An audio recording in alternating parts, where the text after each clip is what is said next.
Ya, chiquillos, buenos días. Espero que estén todos bien y vamos a comenzar inmediatamente la clase. Vamos a compartir pantalla.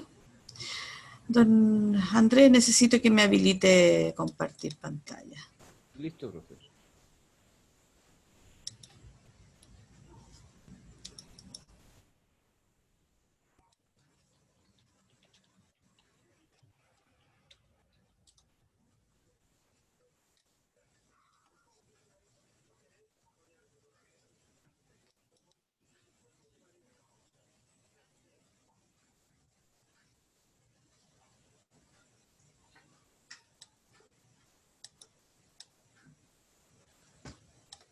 Ya. Listo, chiquillos, vamos entonces a comenzar la clase de hoy día. Ya recuerden que esto es educación ciudadana. ¿Ya? Así que comenzamos. Primero, el objetivo. Aquí, como dice el título ahí, ¿cómo fortalecer nuestra democracia? Y el objetivo es conocer cómo se puede fortalecer nuestra democracia ante los riesgos que amenazan su funcionamiento y que la pueden poner en peligro. Entonces, lo primero que tenemos que saber es que la democracia está constantemente amenazada por distintas situaciones y eso la debilita. Y nosotros tenemos que saber cuáles son esas amenazas para saber cómo poder enfrentarlas y que nuestra democracia sea más fuerte y no, al contrario, no se vaya debilitando con distintas situaciones que van ocurriendo. ¿Ya? Quedan dos preguntas. ¿Nuestra democracia está en riesgo?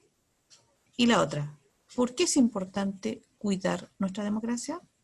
Ya, al final vamos a volver a estas dos preguntas. Vamos a partir con la información. Dice, la democracia no es solo un sistema político, es un proyecto en el que todos debemos participar. Diversos riesgos la amenazan constantemente y la pueden poner en peligro. Es muy importante entonces identificar cuáles son estas amenazas y saber qué podemos hacer como ciudadanos para enfrentar dichas amenazas. ¿Ya?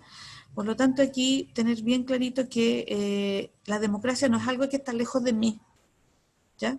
Si uno puede decir, no, a mí no me interesa la política, no me interesa este tipo de actividades, pero resulta que aunque no me interese, me están afectando igual. ¿Ya? Y que no es un sistema político que está fuera de mi realidad, es algo que nosotros participamos, queramos o no, porque estamos dentro de un sistema, en este caso, democrático, ¿ya? Y tenemos que hacernos parte de este sistema, ¿ya? Entonces, y lo otro es identificar las amenazas que tiene el sistema democrático, ¿ya? La primera, se habla de la desafección política, ¿ya? Dice, un sistema político requiere la participación activa de todos, es decir, que los ciudadanos participen activamente en esta democracia. Dice, sin embargo, diferentes situaciones llevan a las personas a desentenderse de las instituciones democráticas y de quienes ejercen cargos políticos. O sea, cuando hablamos de esa afección, hablamos de que no me afecta. O sea, la persona siente que no le afecta la parte política, que no le afectan las situaciones que vive la democracia, que no le afecta las instituciones que tiene la democracia, si cometen algún error, alguna falta que no le afecta, y que tampoco está interesado o se desentiende de quienes ejercen cargos públicos, ¿ya? Ahora, este desinterés, esta desafección o que no me afecte, ¿ya? Puede ir desde la indiferencia hasta la abierta oposición al sistema democrático. O sea, esta desafección puede ir por alguien que no le interesa, que es indiferente al sistema, hasta alguien que se opone al sistema democrático. ¿Mm? Entonces, ¿qué es lo que pasa con esto? Lo anterior provoca un aumento en los niveles de abstención electoral y desconfianza social en la democracia misma, haciendo que ésta se vaya debilitando. O sea, al no tener interés en participar, al no tener interés en las instituciones democráticas, al no interesarme qué hacen los funcionarios públicos, al final, ¿qué es lo que sucede? La gente va perdiendo interés también en votar. O sea, se abstiene cuando hay elecciones, no va a votar. ¿Ya? Y también hay desconfianza en las instituciones que forman parte de la democracia. Si la gente no cree, a lo mejor no le cree a las autoridades, no cree en las instituciones, va perdiendo esa confianza que tenía. ¿Ya? Entonces, este es un problema. ¿Por qué? Porque debilita la democracia. ¿Mm? Ya, vamos a ver algunos ejemplos de la desafección política. En el caso de la participación electoral, nosotros tenemos, yo puse ahí una tabla con 3 elecciones presidenciales, 89, 2005 y 2013. ¿Ya? En el 89, que fue la primera elección después, digamos, en democracia, de vuelta a la democracia, participó un 87% del electorado, o sea, una alta participación. ¿Ya? El 2005 bajó a el 64%. Y en el 2013 bajó más todavía a un 54%. Ahora, aquí es bien importante señalar que el año 2012 se inició el voto voluntario. ¿Ya? O sea, ¿qué es lo que pasaba antes de 2012? La gente que se inscribía, la inscripción era voluntaria. Entonces la gente que se inscribía tenía la obligación de ir a votar. ¿Ya?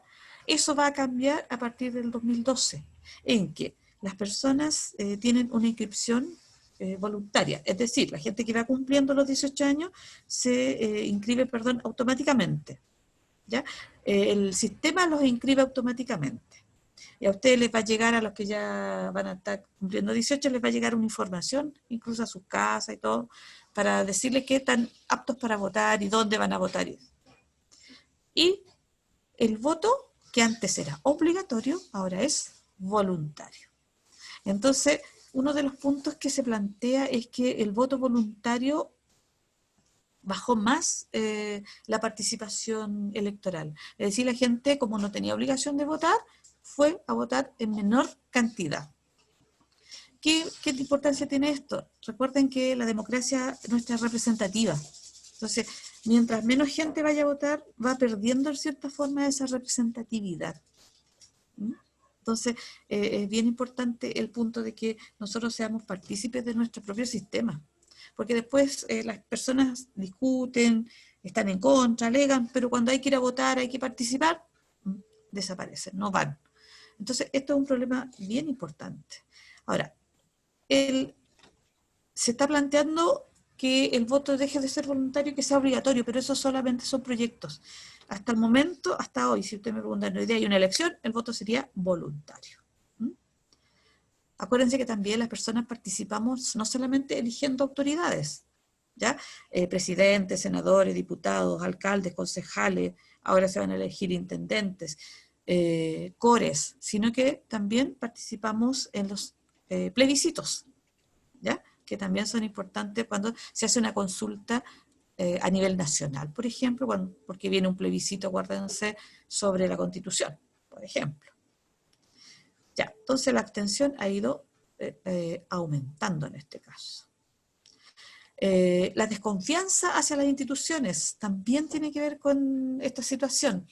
Se hacen encuestas en que se evalúan las instituciones y se les pide a las personas encuestadas que les pongan nota, del 1 al 7. Aquí yo tengo, saqué la información de las peor evaluadas y están, por ejemplo, las ISAPRES, acuérdense que son instituciones privadas de salud, tienen una nota 3. El Senado, que representa el Poder Legislativo, una nota 2,8. Las AFP, que ven la situación previsional, un 2,8. La Cámara de Diputados, que también es el Poder Legislativo, un 2,7. Y los partidos políticos, un 2,5. O sea, ¿qué significa? Que estas instituciones están mal evaluadas. La gente no confía en estas instituciones, por lo tanto, o no les cree. ¿Ya? Por lo tanto, esto también es importante porque son instituciones que permiten que funcione la democracia. Los partidos políticos son necesarios para que funcione la democracia. ¿Ya? Uno puede decir, no, pero que no. Son necesarios para que funcione nuestra democracia. Porque representan distintos puntos de vista y son organizados para eso. ¿Ya? Nosotros como personas también somos distintas personas, tenemos distintos puntos de vista, pero somos individuos. Los partidos políticos permiten agruparse a personas que se identifican con una misma ideología, a lo mejor con un mismo movimiento político. Entonces, es importante que existan también. Y varios, no uno solo o dos, sino que existan una diversidad que sea más representativa las personas con sus distintas ideas. ¿Ya? Tenemos entonces la desafección. El otro problema es la desigualdad. Y según la ley, todos los ciudadanos y ciudadanas tienen los mismos derechos. O sea, todos tenemos los mismos derechos. ¿Ya? Aunque seamos distintos entre nosotros, nuestras ideas son diferentes, tenemos los mismos derechos ante la ley. Hay distintos tipos de desigualdad, nosotros vamos a ver varios acá. Primero está la desigualdad social, ¿ya? Dice, trato diferente dado a las personas a causa de su condición socioeconómica, su etnia, su religión, su cultura o sus preferencias sexuales, entre otros aspectos, ¿ya? A eso se le llama desigualdad social.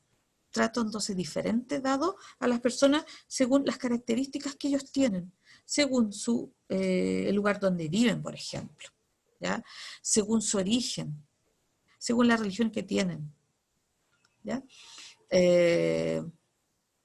Personas que, por ejemplo, si uno vive en una comuna, aquí mismo en la región metropolitana, por ser bien específico, una persona que vive, por ejemplo, en Las Condes, en Vitacura, no recibe, y nosotros lo sabemos que así, el mismo trato que una persona que, por ejemplo, vive en, no sé, La Pintana, Puente Alto, aquí mismo, ¿ya?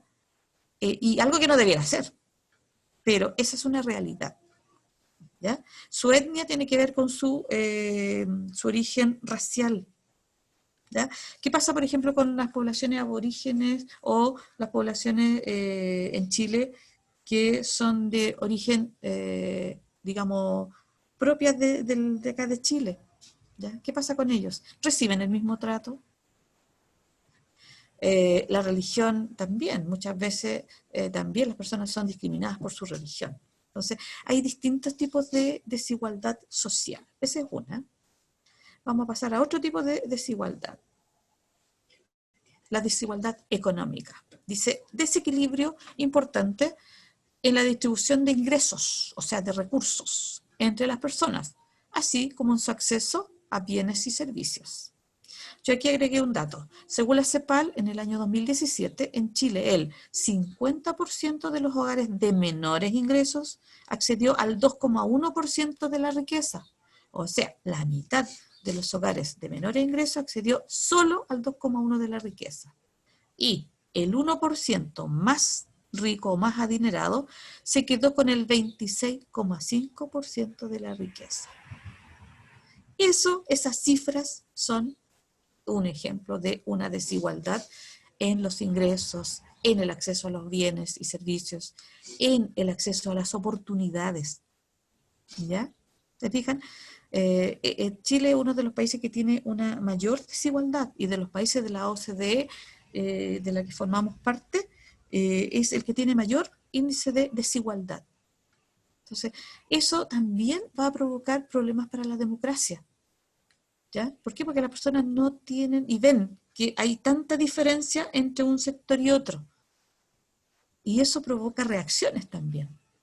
¿Ya? Entonces, eso es un problema fuerte que afecta a nuestra democracia. ¿Ya? Tenemos entonces la desigualdad social, la desigualdad económica, la desigualdad de género, la diferencia de oportunidades entre personas de distintos sexos. ¿Ya? Aquí las mujeres salimos siempre desfavorecidas, ¿ya? En todo, en el acceso, por ejemplo, en el caso de la participación política, las mujeres, por ejemplo, representantes en el Senado, los diputados, es muy baja la representación de mujeres que hay en el Senado y que hay en la Cámara de Diputados. No alcanza a ser un 20%. Entonces, es una desigualdad fuerte. En el caso de los sueldos, una mujer y un hombre que realizan el mismo trabajo, la mujer recibe menos ingresos. ¿Se fijan? Y eso se da, estoy hablando de temas bien puntuales, pero la desigualdad de género es una cuestión que viene hace mucho tiempo. Acuérdense que las mujeres obtuvimos el voto en Chile recién en la mitad del siglo XX, ¿ya? fue aprobado en 1949 el derecho a voto de la mujer, 1949. ¿Ya? Entonces, es mucha la desigualdad que hay entre hombres y mujeres. ¿Ya? Sí, más ejemplo, las mismas mujeres lo hemos vivido siempre. ¿Ya? La desigualdad educativa, o sea, la diferencia de oportunidades para que las personas accedan a los distintos niveles de formación del sistema educativo. Es decir, las personas que no tienen recursos tienen que acceder a una educación gratuita y que en algunos casos es buena, pero en la mayoría de los casos deja bastante que desear, tiene bastantes deficiencias. Yo estoy hablando en el sistema prebásica, básica, media, en que las personas, según los recursos que uno tiene, accede a la educación. ¿Ya? Uno puede postular ahora al sistema, digamos, de admisión escolar, pero si uno quiere, en el fondo, una mejor educación y tiene los recursos, busca un colegio particular. ¿Ya? ¿Qué pasa en la educación superior? En la universidad, los institutos, los centros de formación técnica, es más complicado ahí todavía. ¿Por qué? Porque entrar a un sistema educativo en la educación superior es muy costoso en Chile. Es muy cara la educación superior. Entonces, ¿qué hacen las familias? Tienen que endeudarse, ¿ya? Acceder a créditos, acceder a becas. ¿Ya? Entonces, es difícil. Entonces, no hay igualdad de condición para, me refiero a que un buen alumno del nivel que sea económico tenga acceso a una educación de calidad. ¿Ya? Entonces, eso también es bien importante. Y eso no ocurre solamente en Chile, ¿eh? Pero nosotros nos centramos en lo que pasa en nuestro país. Entonces, no hay una igualdad en el acceso a la educación.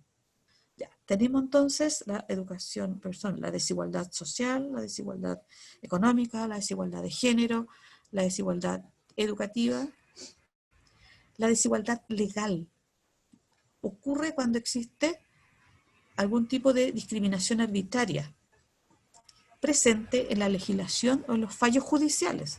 Se considera como aquella que surge cuando el Estado no asegura la igualdad de oportunidades en la sociedad. Es decir, que la ley no se aplique igual a todas las personas, ¿ya? Que alguna persona por tener influencias, por tener conocidos, ¿ya? Sea favorecido con un fallo judicial y que otra persona que cometió a lo mejor el mismo tipo de delito o similar sea afectado en forma negativa, que la ley no lo favorezca como lo hizo con el otro.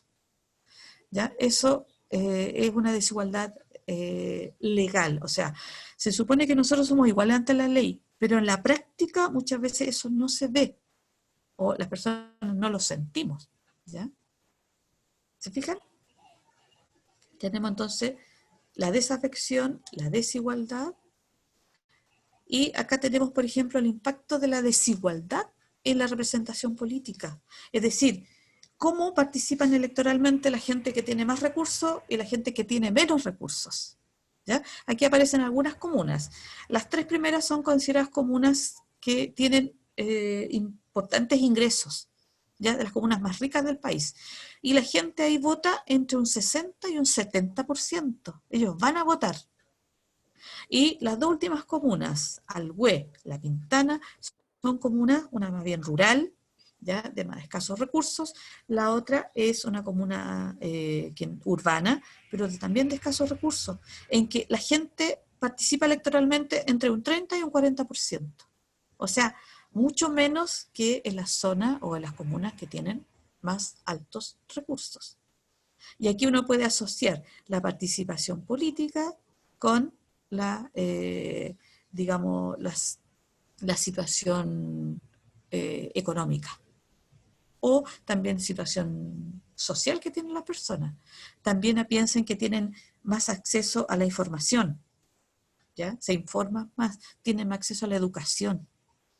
¿Se fijan? Eso también es importante.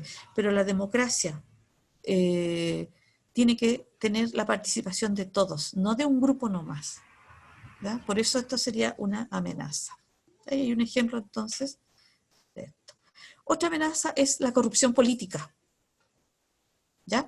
Dice, el Estado, a través de sus funcionarios públicos y representantes electos, está expuesto a desatender el interés común y utilizar su poder e influencia para promover beneficios particulares. A este tipo de prácticas se les denomina corrupción política, ¿ya?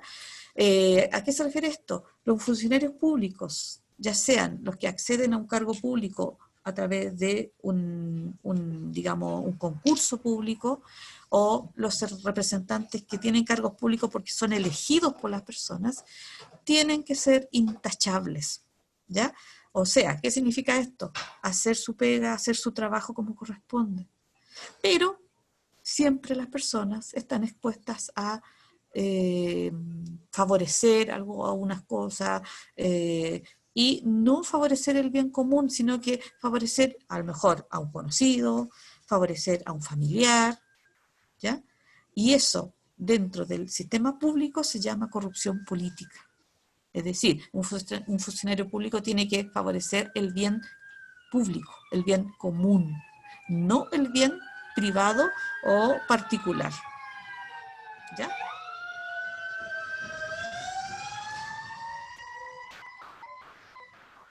Ahora, tipos de corrupción. Vamos a ver algunos tipos de corrupción. Esta palabra es como nueva, seguramente no la han escuchado antes. Se llama peculado. ¿Ya? Ahora, normalmente se conoce como malversación de fondos públicos.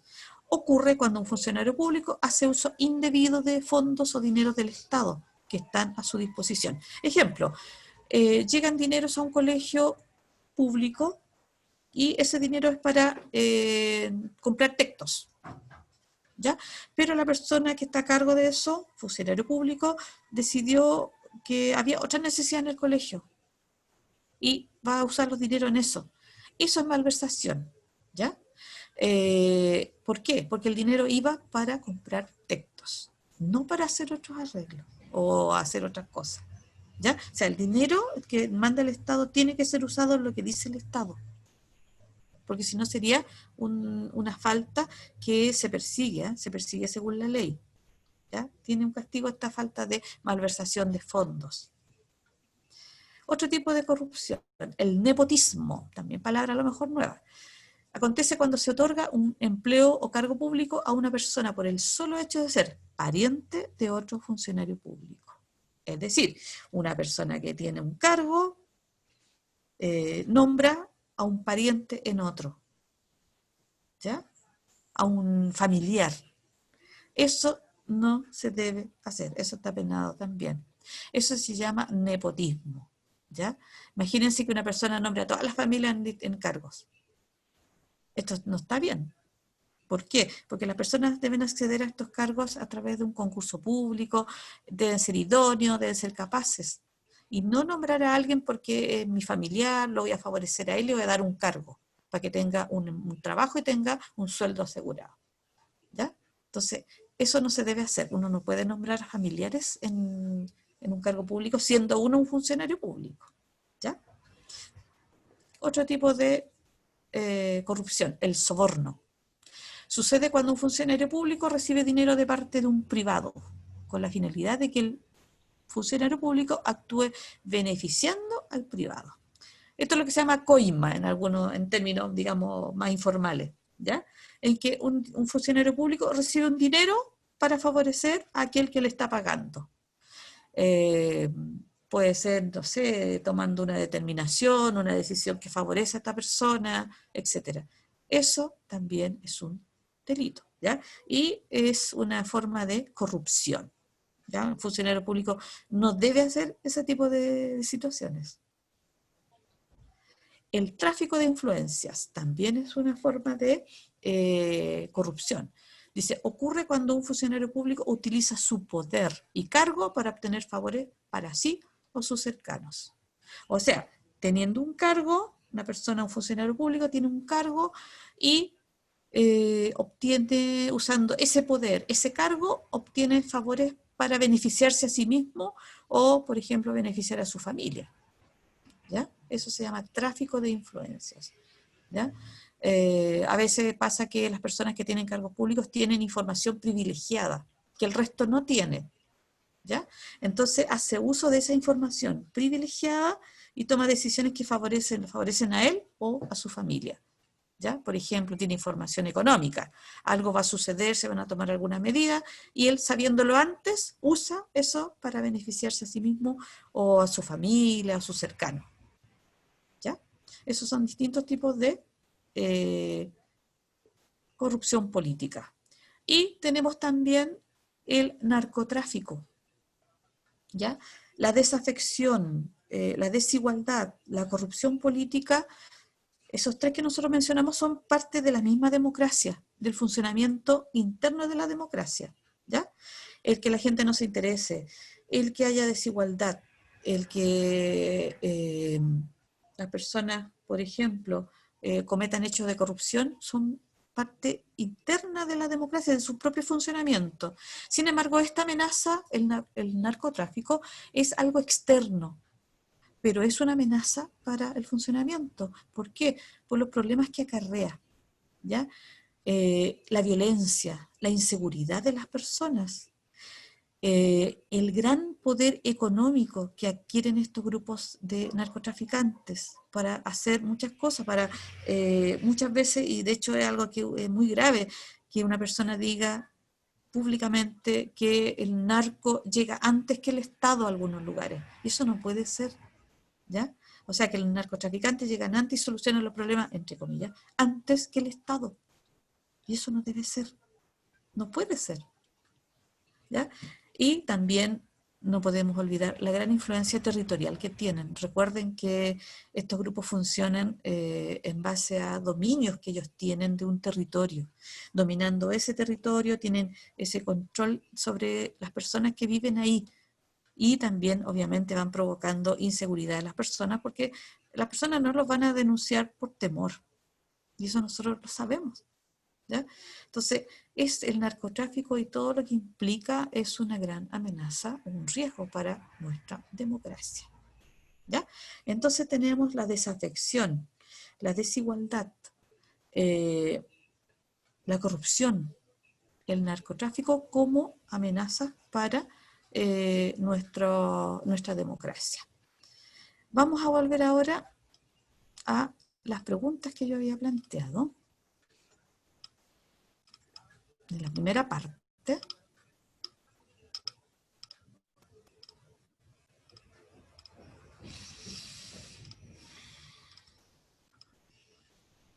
Acá. ¿Nuestra democracia está en riesgo? ¿Y por qué es importante cuidar nuestra democracia? ¿Ya? Entonces, vamos a dejar de compartir. Y está el chat para las preguntas sobre lo que acabamos de hablar, ¿ya? ¿Está en riesgo nuestra democracia? ¿Por qué es importante protegerla? Nosotros vimos las amenazas bien sintetizadas, ¿ya? Las amenazas que tienen. Por lo tanto, nosotros aquí, la nuestra en Chile, ¿está en riesgo ahora en este momento? El chat para eso. Y si dicen sí, está en riesgo, ¿por qué? ¿Y por qué debemos protegerla? ¿Por qué es importante proteger nuestra democracia? Si alguien quiere participar, a través no del chat, sino que a través del micrófono puede pedir, levantar la mano, chiquillos, pedir para hablar, ¿ya? Sobre lo que acabamos de ver. Creo que pueden deshabilitarlo yo. Fabián, por favor, buenos días. ¿Ya? ¿Puedes deshabilitar tu micrófono para hacer la prueba? La pregunta o responder. Si tiene, no se usan prácticamente nunca, pero ¿alguna duda al respecto, chiquillos? O, ahí está, ya, Profe, bien, me parece. Dígame, lo escucho. ¿cómo se defiende la democracia siendo tal este no es un país seguro, ni con seguridad, ni con leyes que protejan a las personas, y una democracia?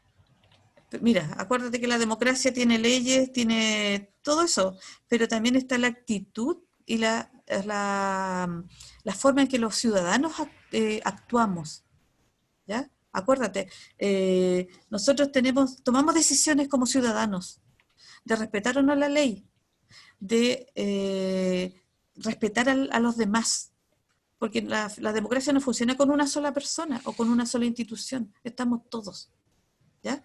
Ahora, tienen que haber estas leyes, las normas, ¿para qué? Para que nos regulen a nosotros, como personas, como grupo que somos, como sociedad. Ahora, pero nosotros como individuos también tenemos que tomar decisiones, ¿ya? Y aquí hay dos personas que sí me contestaron, que sí están en riesgo, y que por lo que vimos nosotros, si vamos punto por punto, a nosotros nos afectan esas amenazas, si ustedes se fijan ahí, ¿ya? Es cuestión de que uno vea, observe lo que pasa a nuestro alrededor, cosas que sucedieron antes, cosas que están sucediendo ahora. Ahora, ¿qué tenemos que hacer para protegerla? Nosotros tenemos que ser parte de esta democracia, ¿ya? Si hay que votar, nosotros tenemos que informarnos primero y participar. Si hay que ir a un plebiscito, informarnos primero, porque siempre uno tiene que votar informado, no votar porque el que me dijo, hoy que me cayó bien la persona, el candidato, hoy qué simpático. No, no es eso, uno tiene que siempre participar activamente a través del voto, a lo mejor a algunos de ustedes les interesa ser un dirigente social, político, no sabemos, a lo mejor alguno de ustedes va a llegar a ser un dirigente, porque le interesa este tema, porque le interesa participar, o le interesa cambiar algunas cosas. ¿Se fijan? Así que la democracia es parte de todos nosotros. No es un sistema que está lejos de mí. Entonces eso lo tienen que tener súper clarito. Ustedes que son el futuro que va a gobernar este país, ¿ya? Es bien importante que se den cuenta de eso, que asuman eso, que lo tomen como algo que es algo que ustedes van a hacer, ¿ya?